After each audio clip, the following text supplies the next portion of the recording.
Railroad Street, Mexia, Texas, June 4th, 1943. Unteroffizier Werner Burkhardt's pencil shook as he recorded what he'd just witnessed. Observations that could land him in solitary confinement if his own officers discovered them. Through the window of his passenger train, he'd seen something impossible. An ocean of electric lights blazing across the Texas countryside at 10 o'clock at night. "The Americans must be deceiving us," he scrawled. "No country at war could display such abundance." For 3 years, Nazi propaganda had promised him that America was collapsing, a decadent nation torn apart by racial conflict and economic failure, incapable of sustained military effort.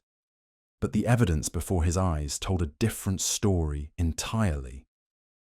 While Germany had been plunged into mandatory blackouts since 1940, every American farmhouse, street corner, and storefront blazed with light. Even rural areas back home had barely 20% electrification before the war. Here, electricity seemed as common as air. Burkhardt was one of 1,150 veterans from Rommel's legendary Afrika Korps arriving that day. Not in cattle cars or freight wagons, but in cushioned Pullman coaches with dining service and sleeping berths. The entire town had gathered to watch. None of them, captors or captives, realized they were witnessing the opening act of one of history's most remarkable transformations. The mathematics of defeat. The road to Texas had begun 3 weeks earlier in Tunisia. On May 13, 1943, General Jürgen von Arnim, Rommel's replacement, surrendered along with 250,000 German and Italian troops. These weren't ordinary soldiers. They were the Wehrmacht's elite desert fighters, men who'd pushed the British back to Egypt's doorstep, warriors who'd earned even Montgomery's grudging respect. Among the captured was Hauptmann Friedrich Radke, holder of the Iron Cross First Class, twice wounded, veteran of the French campaign. His detailed diary, unearthed decades later in the National Archives, would provide historians with an unprecedented window into what happened when Nazi true believers encountered American reality. The transformation began before they even left Africa. At the makeshift camps in Oran, Algeria, American efficiency started cracking their assumptions. The US Army processed thousands daily with organizational precision that surpassed anything the Wehrmacht had achieved, even at its peak. Identity verification, medical examinations, inoculations, Geneva Convention rights explained by American officers who spoke fluent German, all accomplished with startling speed. But it was the food that delivered the first psychological blow. Oberfeldwebel Hans Müller, captured with the 21st Panzer Division, later wrote home.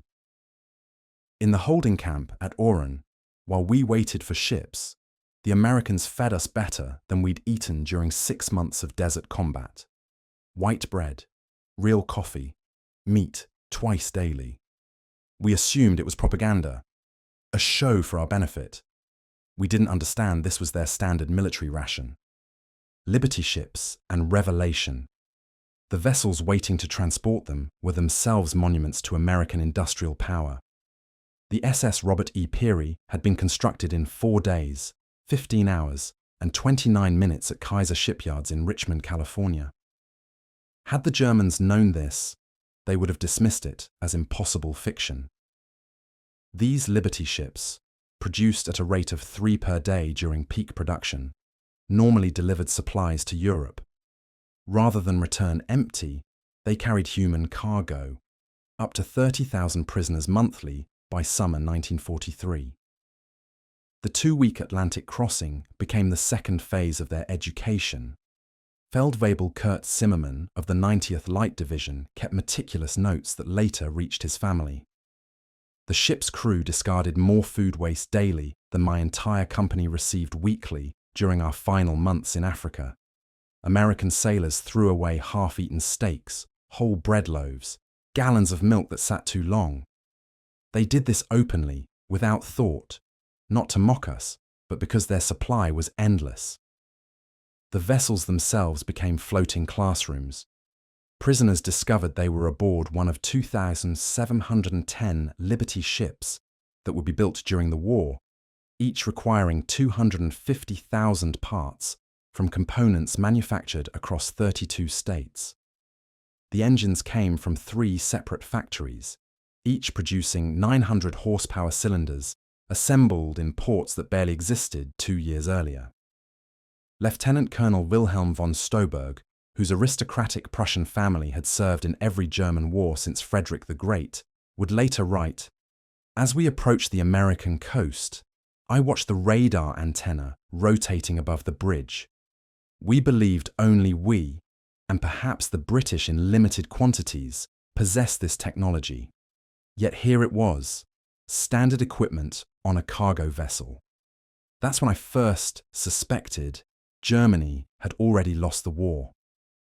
First sight of the arsenal, Norfolk Naval Base, Virginia, August 2nd, 1943. The first glimpse of America shattered whatever remained of Nazi propaganda about American industrial weakness. The Norfolk complex sprawled across 4,300 acres, its docks stretching for miles, dozens of ships loading and unloading simultaneously. This single port handled more daily tonnage than Hamburg, Germany's busiest, managed weekly. Gefreiter Johann Weber, a factory worker from the Ruhr before conscription, counted 47 cargo ships in various stages of loading. Each crane lifted loads requiring a dozen men and horses back home. "They moved with electric power," he recorded in his secret diary, "smoothly, continuously, without the coal smoke choking our industrial cities." The prisoners formed columns for the march to waiting trains. Along the route, they passed parking lots filled with civilian automobiles, hundreds of them belonging to dock workers. In Germany, private car ownership remained a privilege of the wealthy and party elite. The Volkswagen, promised to ordinary Germans since 1934, remained propaganda fantasy with fewer than 1,000 ever delivered to civilians. Here, common labourers drove to work, but nothing prepared them for the trains. Full passenger coaches, Pullman cars with padded seats converting to sleeping berths, dining cars with white tablecloths and silver cutlery, observation cars with panoramic windows. Hauptmann Ratke wrote, "We boarded like tourists, not prisoners. The American guards seemed embarrassed by the comfort. One sergeant apologized that the air conditioning wasn't working properly in our car. Air conditioning. In August, we believed such luxury existed only in Hitler's personal train. The journey that shattered ideology. The 3-day train journey from Norfolk to the camps in Texas and Oklahoma proved more destructive to Nazi beliefs than any military defeat. As the trains rolled through Virginia, prisoners pressed faces against windows, witnessing an America that couldn't exist according to everything they'd been told. Every small town blazed with illumination. Martinsville, Danville, Greensboro, communities that in Germany would be lucky to have a single electric street lamp displayed, illuminated shop windows, electric signs, houses with lights burning in multiple rooms. The trains passed factories running night shifts, their windows glowing, parking lots full at midnight. Oberfeldwebel Werner, whose father was a Nazi party block leader in Hamburg, wrote in a letter discovered decades later, "We passed through dozens of cities that first night. Everyone had more electricity than all of Hamburg. The guards told us this was normal, that every American town had electricity since the 1920s. I called him a liar. He just shrugged and said we'd see." At Roanoke, Virginia, the train stopped for water and coal. Prisoners watched American railway workers accomplish in 30 minutes what would have taken 2 hours back home. Automated coal loaders, electric water pumps, mechanized lubrication systems, every aspect demonstrated technological superiority. More disturbing was the casual wealth of the workers themselves. They wore leather boots, costing 2 months' wages for a German laborer. They drank Coca-Cola from glass bottles and tossed empties away, half-finished. They smoked cigarettes continuously, stubbing them out only partially consumed. Feldwebel Heinrich Müller, an electrical engineer from Siemens before the war, calculated that the single railway yard they stopped in consumed more electricity hourly than his entire Berlin district used daily. The waste was magnificent, he wrote. Lights burning in empty buildings, electric fans running in vacant rooms, the carelessness of infinite resources. Witnessing industrial supremacy. As trains crossed Tennessee and Kentucky, prisoners encountered American industrial power in full display. Through windows, they watched endless factories, each larger than anything most had seen in Germany. The Alcoa aluminum plant in Tennessee stretched 3 miles along the river, its electric furnaces consuming 175,000 kilowatts, more than the entire city of Munich. Near Louisville, trains slowed past the Rubbertown complex, where synthetic rubber plants had risen from empty fields in just 18 months. 4 massive facilities, each employing thousands, produced 800,000 tons of synthetic rubber annually. Germany, despite inventing the process, never exceeded 120,000 tons in its best year. Oberleutnant Erich Hoffmann, a chemist from IG Farben, understood immediately. In a post-war interview, he recalled, "I recognized those plants, the distillation columns, the catalytic crackers.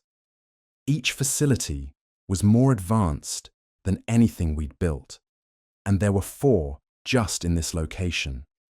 They told us there were dozens more nationwide." The trains passed Ford's Willow Run plant outside Detroit, visible for miles. This single factory, built in 9 months, produced a B-24 Liberator bomber every 63 minutes. At peak production, 42,000 workers assembled aircraft from 1,550,000 parts, manufactured by 1,500 subcontractors. The plant consumed 2.5 million square feet and used more electricity than the entire German city of Cologne. Hauptmann Werner, a Luftwaffe pilot shot down over Tunisia, pressed his face against the window. He counted 17 B-24s in various completion stages, visible from the train. We'd been told American planes were inferior, hastily built, would fall apart in combat, but I could see the precision assembly lines, the construction quality.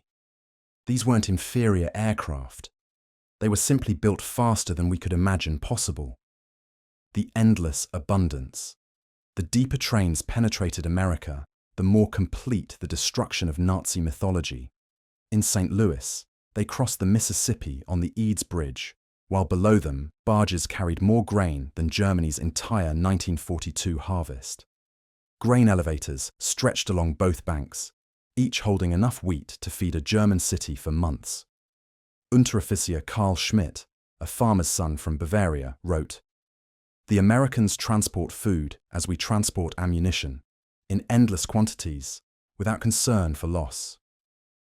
I watched them loading a single barge with enough wheat to feed my entire village for 5 years. The crane operator was eating a sandwich with meat thicker than our weekly ration." In Kansas City, the trains stopped at massive stockyards where tens of thousands of cattle awaited slaughter. The smell of meatpacking plants filled the air for miles. German prisoners who'd subsisted on 200 grams of meat weekly, when lucky, watched American workers eating beef sandwiches during lunch breaks. "They ate meat like we ate bread," wrote Gefreiter Paul Fischer. No, that's wrong. They ate meat like we wished we could eat bread. The guard bought us hamburgers from a stand near the station. Meat, cheese, vegetables on white bread for 15 cents. He bought 20 without thinking, paid with a single dollar bill. This wasn't special. This was their normal food. The camps, comfort, beyond comprehension, the arrival at camps themselves provided the next level of cognitive demolition. Camp Hearn, Texas, built in 4 months, housed 3,000 to 4,800 prisoners in conditions exceeding what most had known as civilians. Wooden barracks with electric lights, flush toilets, hot showers, steam heat. Each building constructed with more lumber than entire German villages possessed. The camp hospital astounded medical personnel among the prisoners. Oberstarzt, Lieutenant Colonel, Dr. Friedrich Bauer, Chief Surgeon of the 164th Light Division, found himself in a facility better equipped than most German civilian hospitals.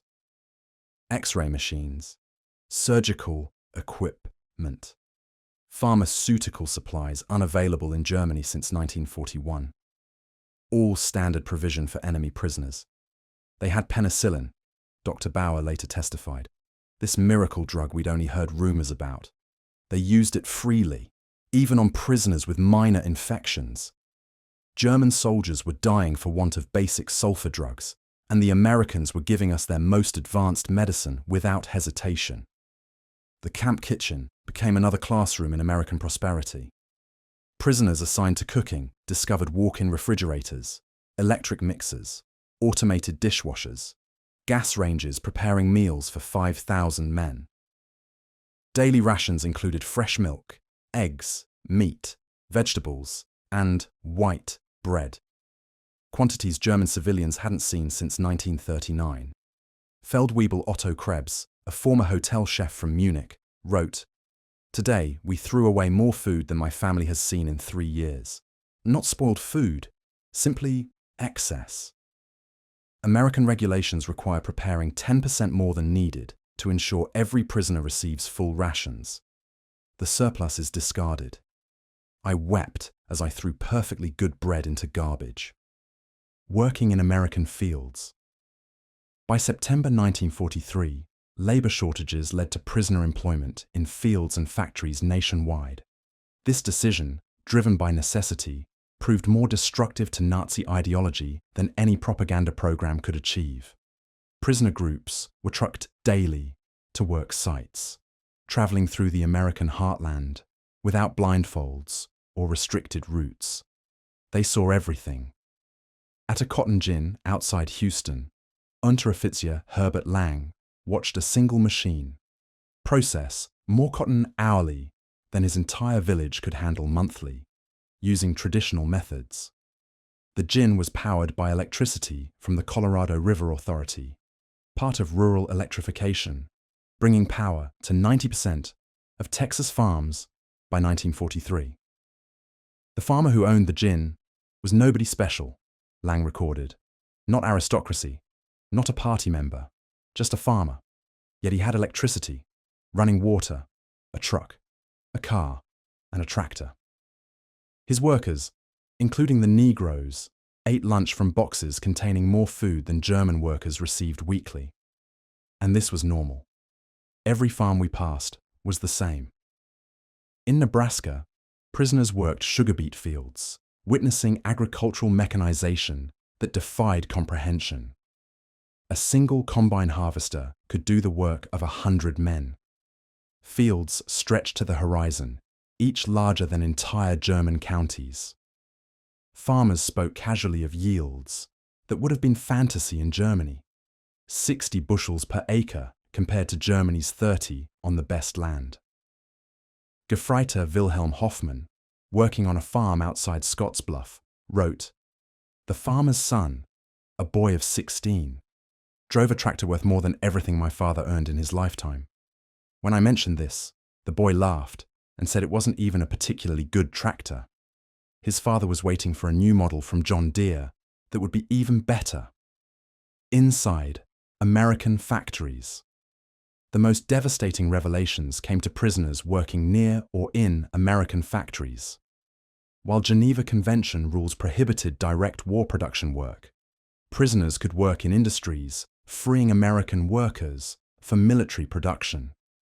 This technicality allowed thousands to witness American industrial capacity firsthand.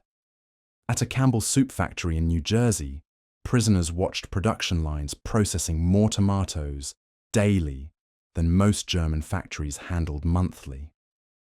The facility operated with skeleton crews of women and elderly men. Most young workers were in the military, yet production exceeded peacetime levels. Stabsfeld Webel Ernst Wagner, who'd worked in a German food processing plant before the war, documented the experience. Everything was automated: electric conveyor belts, automatic filling machines, steam cookers processing hundreds of cans simultaneously. One elderly woman monitored controls managing what would have required 50 workers in Germany. She did this while listening to a radio and drinking coffee. Near Detroit, prisoners unloading coal at a power plant glimpsed the automotive industry's war conversion. The River Rouge complex, visible across the water, employed 100,000 workers producing jeeps, aircraft engines, and tanks. The plant consumed 1.5 million kilowatts daily, more than the entire city of Hamburg. "We could see the parking lots," wrote Oberfeldwebel Franz Kellner. "Thousands of cars belonging to workers. Workers. In Germany, even our officers rarely owned cars. Here, factory workers drove to work. The guard told us many workers owned 2 cars, one for work, one for family use. We thought he was mocking us." The collapse of belief. By winter 1943, the cumulative impact of these observations was producing what American intelligence officers called ideological collapse syndrome among prisoners.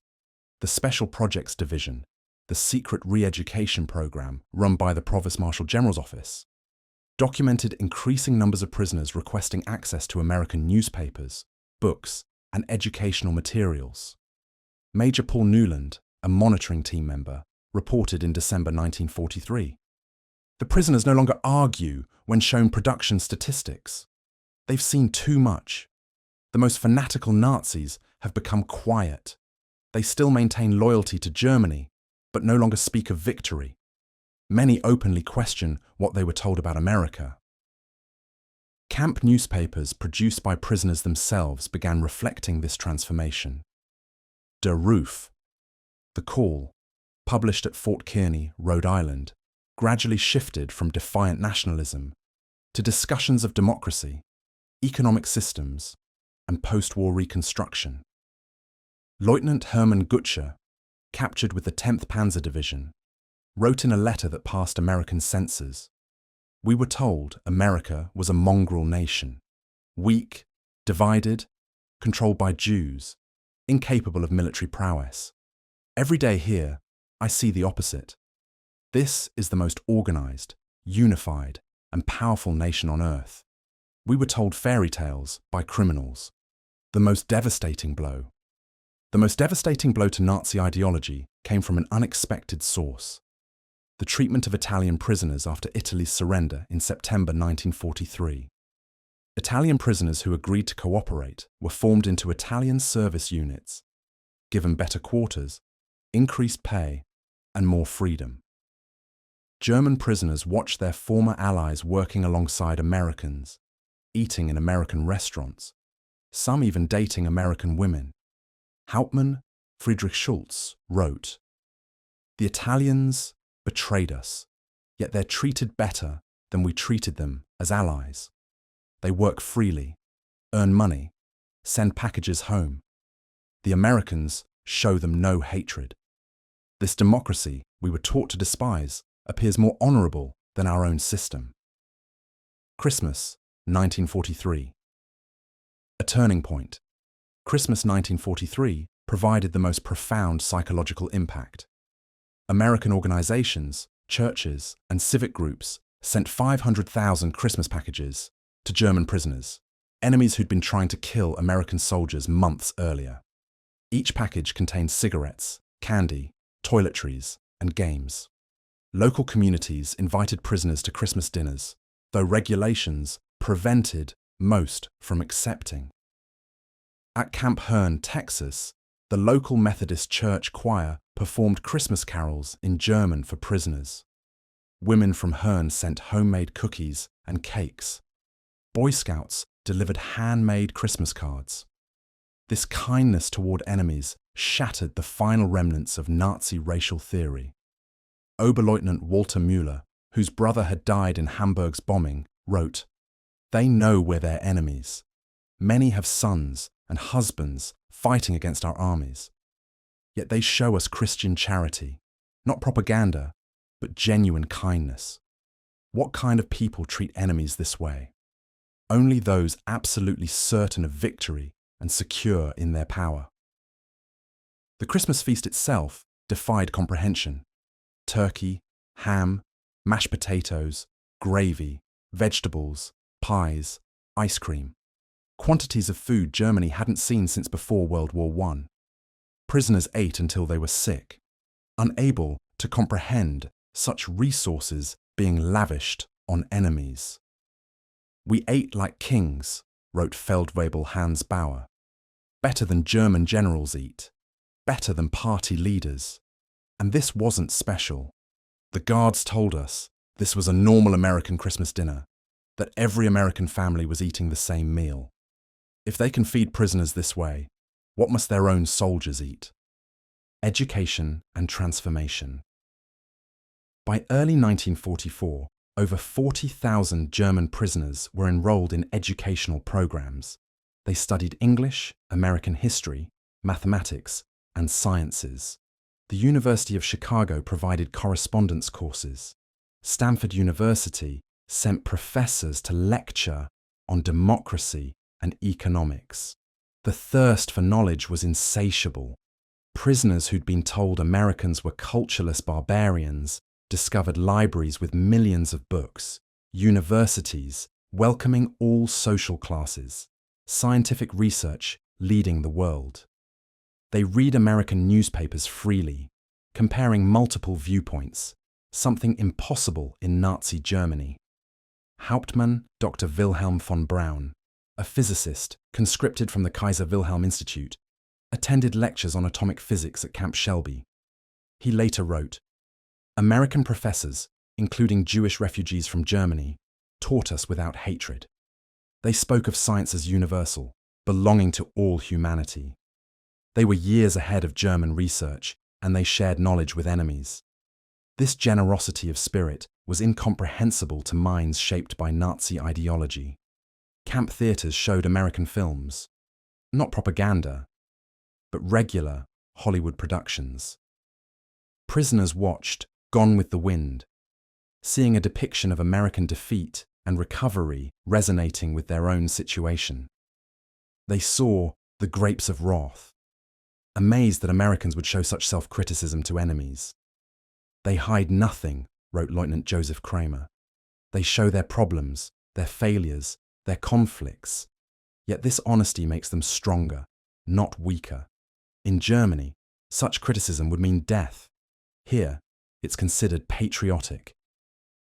Witnessing peak production. Spring 1944 brought expanded prisoner labor programs as American production reached its peak. German prisoners worked in canneries, mills, and fabrication plants, witnessing the full might of American industrial capacity. At the Higgins Boat Factory in New Orleans, prisoners unloaded steel that would become landing craft for D-Day. They watched workers assemble 700 boats monthly, each requiring 20,000 parts. The factory employed 20,000 workers, including thousands of women operating cranes, welding hulls, and managing production lines. Stabsfeldwebel Kurt Zimmermann wrote, "Women doing men's work, Negroes operating complex machinery, teenagers running drilling equipment. Everything we were told was impossible in a democracy. Yet production never stopped. 3 shifts, 24 hours, 7 days weekly. They produced more boats monthly than our entire Navy built yearly." At Republic Steel in Ohio, prisoners witnessed production of 10,000 tons of steel daily. Blast furnaces ran continuously, fed by endless trains of iron ore from Minnesota and coal from Pennsylvania. The scale defied German comprehension. This single plant produced more steel than the entire Ruhr at its peak, wrote Oberfeldwebel Paul Hartmann. I worked at Krupp before the war. I thought I understood industrial production. But this was beyond imagination. They wasted more steel in spillage than we could produce. The workers complained about overtime while producing quantities we couldn't achieve with slave labour and double shifts. The summer harvest of 1944. The summer 1944 harvest provided final demolition of Nazi propaganda about American weakness. German prisoners worked across the Midwest, witnessing agricultural production that could feed the world. In Kansas, they watched wheat harvests, where single farms produced more grain than entire German provinces. Combines moved across fields, like ships across an ocean of gold, each harvesting 100 acres daily. The grain elevators they filled could hold more wheat than Germany imported annually. Unterfeldwebel, Franz Weber, a farmer from East Prussia, wrote, "One American farmer with machinery does the work of 100 German farmers. They showed me aerial photographs of wheat fields, thousands of square miles of grain. They could lose half their harvest and still have more than all of Europe combined." In California's Central Valley, prisoners picked fruit in orchards stretching beyond the horizon. They watched perfectly good fruit, discarded for minor blemishes. Fruit that would have been treasured in Germany. Entire crops were sometimes ploughed under to maintain prices, a concept causing psychological breakdown among prisoners from hunger-ravaged Germany. They destroyed food to keep prices stable, wrote Gefreiter Otto Schulz. Mountains of oranges bulldozed into pits because they had too many. We begged to be allowed to send them to Germany, to our families. The guards were sympathetic, but explained it was impossible. The waste was strategic proof of unlimited resources. D-Day and final realization, June 6, 1944. When news of the Normandy invasion reached the camps, German prisoners experienced their final ideological collapse. The scale of the operation, 6,000 ships, 11,000 aircraft, 150,000 men in the first wave, demonstrated American organizational capacity beyond Nazi Germany's wildest dreams. Prisoners at Camp Shelby watched newsreels of the invasion within days. They saw endless streams of ships, artificial harbors, supply systems delivering 15,000 tons daily across open beaches. They watched their homeland being crushed by the very nation they'd been told was too weak to fight. Oberst Friedrich von Stauberg wrote, "We knew then that everything was lost, not just the war, but the entire Nazi project. We challenged the world's greatest industrial power with fairy tales and racial mythology. We sent horses against their trucks, rifles against their automatic weapons, courage against their unlimited resources." American humanity. Throughout their captivity, German prisoners experienced something challenging: Nazi ideology more than any material wealth. American humanity. Despite propaganda depicting Americans as weak and sentimental, prisoners discovered a people secure enough in their strength to show mercy.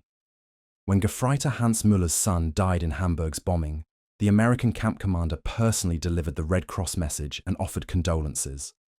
When Lieutenant Paul Fischer's wife wrote that she was struggling to feed their children, American church groups sent food packages to her in Germany.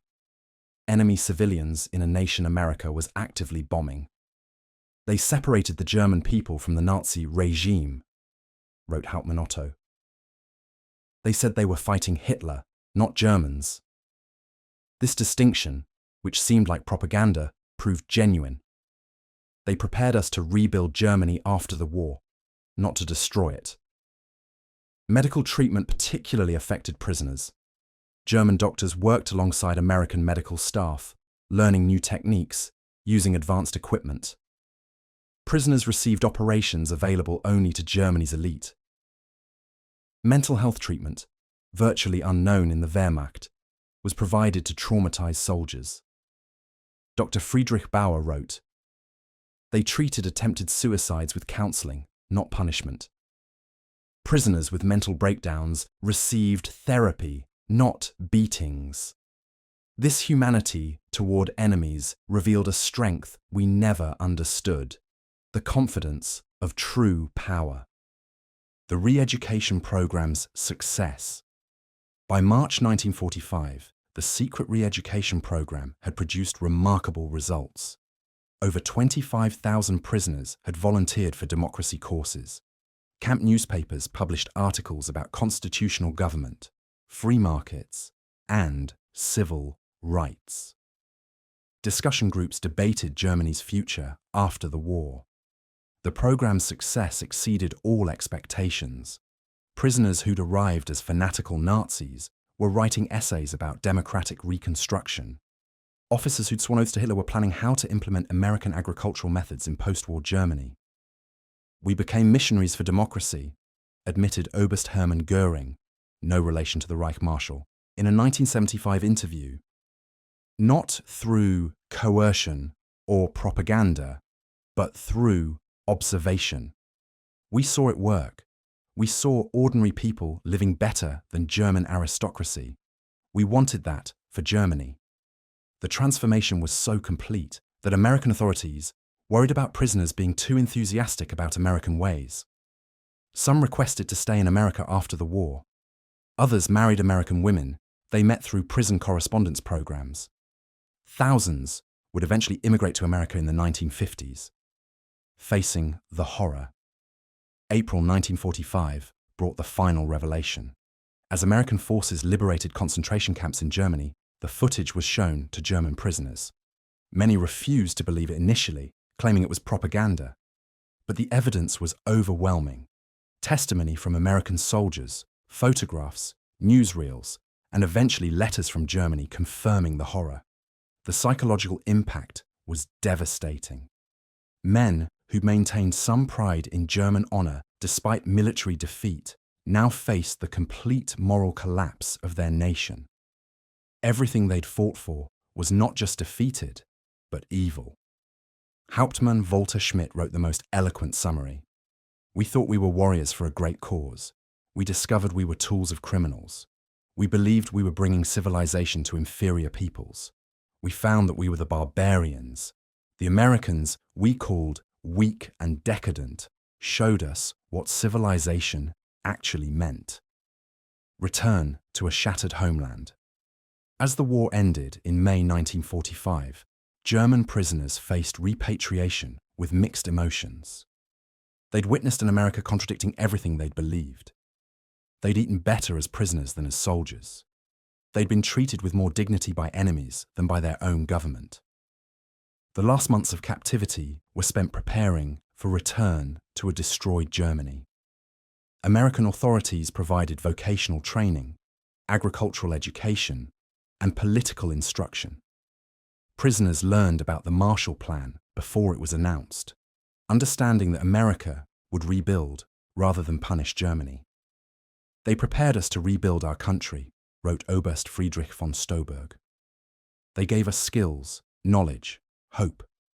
They transformed defeated soldiers into future citizens. This generosity from victors was incomprehensible to minds shaped by Nazi vindictiveness."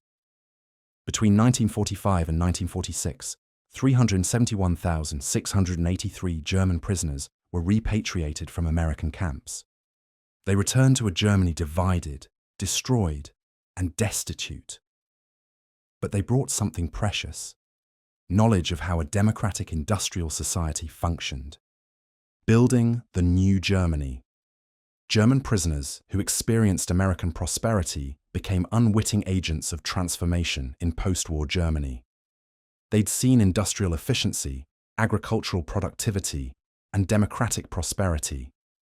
They knew reconstruction was possible because they'd witnessed a society that had achieved it. Many former prisoners rose to prominence in West Germany's reconstruction. Hans Kroll, prisoner at Camp Shelby, became West German ambassador to the United States. Walter Hallstein, who taught classes at Camp Como, became president of the European Commission.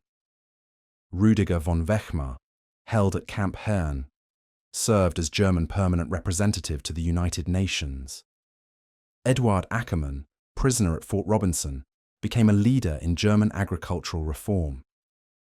They brought American methods to German industry, American efficiency to German agriculture, and American democratic ideals to German politics. The economic miracle of the 1950s was built partly on knowledge gained in American prison camps. We learned that prosperity came from freedom, not conquest, Hans Kroll wrote in his memoirs. We saw that democracy created wealth, that diversity brought strength, that treating workers well increased production. These lessons learned as prisoners shaped the new Germany. The most successful re-education program.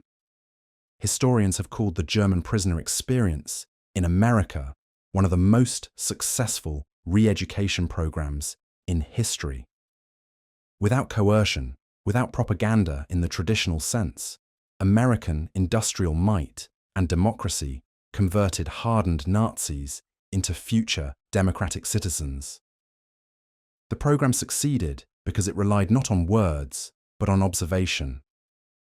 Prisoners saw American society functioning at peak efficiency while treating enemies with dignity. They witnessed industrial capacity that made German production look primitive. They experienced a standard of living that exposed Nazi promises as fantasies. Dr. Arnold Kramer, the leading historian of German prisoners in America, concluded, America won the propaganda.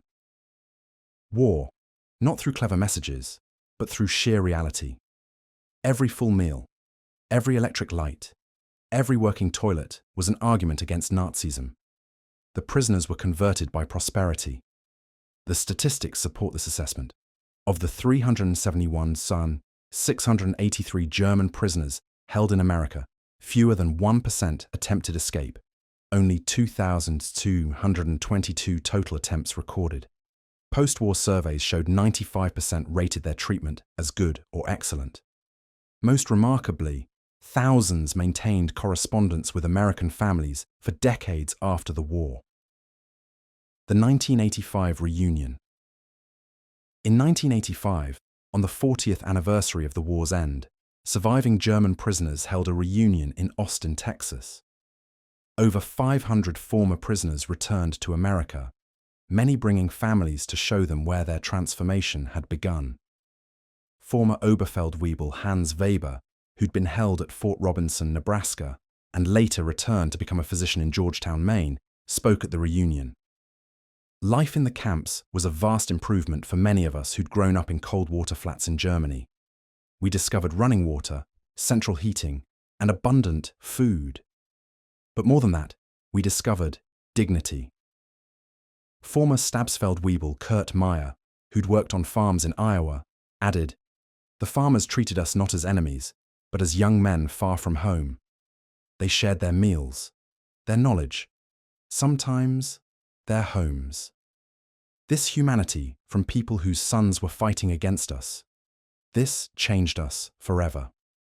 At the reunion dinner, former Oberst Hermann Gutscher, then 78 years old, delivered the keynote address capturing the essence of the transformation. We came to America as enemies, as Nazis, as believers in a lie. We left as friends, as Democrats, as men who'd seen the truth. America showed us that strength comes not from conquest, but from production, not from hatred, but from diversity, not from tyranny, but from freedom. We witnessed the arsenal of democracy at full production.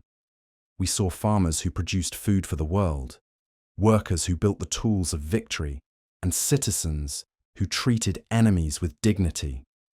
We learned that America's true weapon was not its bombs or tanks, but its inexhaustible capacity for creation and its unshakable confidence in freedom.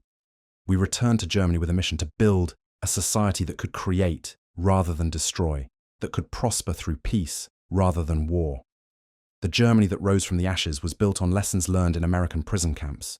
We who came as conquerors left as students. To America, from your former enemies, now your friends, thank you for showing us the way. The auditorium erupted in standing ovation. Americans and Germans together Former enemies united in recognition of a transformation that had seemed impossible when those first trains rolled into Texas in June 1943. By the numbers. The magnitude of the German prisoner experience in America can be measured in statistics revealing both the scale and its remarkable success. Camp infrastructure. Over 500 camps across 45 states. 175 main camps with 325 branch camps. Camps housing 250 to 12,000 prisoners each. Average construction time, 90 days per camp. Prisoner population, 371,683 German prisoners, part of 425,871 total Axis prisoners. Peak population in May 1945. Average arrivals, 20,000 monthly in 1943, 30,000 monthly after D-Day, 60,000 monthly in the war's final months. Labour contribution, 14 million man-days of agricultural labour, 100 million board feet of lumber processed, $230 million in labour value, 1940s dollars, 80 cents daily wage per prisoner. Prisoners filled critical labour shortages in 46 states. Escape statistics. Only 2,222 escape attempts from over 371,000 prisoners, 0.6%. 0 successful permanent escapes. Most escapees recaptured within 24 hours. No American civilians harmed by escaped prisoners. Educational programs. 40,000 plus enrolled in educational courses. 135 camp newspapers published. 30,000 taking English classes. 15,000 in vocational training. 8,000 in university correspondence courses. Post-war impact. Approximately 5,000 former prisoners immigrated to the US after the war. 12,000 plus maintained correspondence with American families. Average correspondence duration, 31 years. Many returned as tourists or business partners. Treatment assessment. 95% rated treatment as good or excellent. 74% believed captivity positively changed their worldview. 61% expressed interest in learning about democracy. Less than 10% maintained strong Nazi beliefs by 1945. The ultimate victory. The German prisoners who experienced American industrial might didn't just witness history, they were transformed by it. Their captivity became education. Their defeat became enlightenment, and their imprisonment became liberation from the ideological chains of Nazism. In the end, America's greatest victory was not on the battlefield, but in the prison camps, where overwhelming evidence of democratic prosperity accomplished what armies could not: the complete transformation of enemy minds. The prisoners had arrived believing in German superiority and American weakness. They left knowing the truth. American industrial might was not just overwhelming, it was incomprehensible to minds shaped by scarcity and tyranny. The trains that brought them into captivity in 1943 carried warriors of the Third Reich. The ships that returned them to Germany in 1946 carried architects of democracy. They had seen the future, and it worked. Their story stands as testament to a profound truth. The most powerful weapon in America's arsenal was not military might, but the simple, overwhelming evidence of a free society's capacity to create abundance. The German prisoners were stunned by American industrial might, but ultimately, they were converted by it. In their transformation lay the seeds of Europe's post-war redemption and the final defeat of the Nazi dream. They returned to Germany not as defeated enemies, but as witnesses to what free societies could achieve. The economic miracle that transformed West Germany in the 1950s was built on foundations laid in American prison camps, where enemy soldiers learned that prosperity came not from conquest, but from freedom, not from racial superiority, but from human dignity, not from totalitarian control, but from democratic cooperation.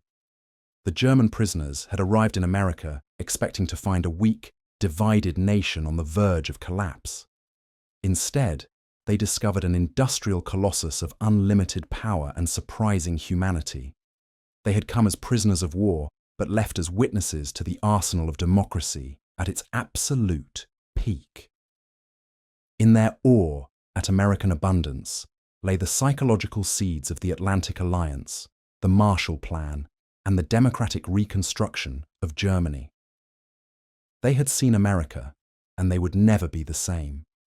Their children would grow up in a democratic Germany allied with the United States, a partnership built on the transformation that began when 1,150 Africa Corps veterans stepped off a train in Mexia, Texas, and discovered that everything they believed was wrong. The story of German prisoners in America is ultimately a story of redemption through revelation.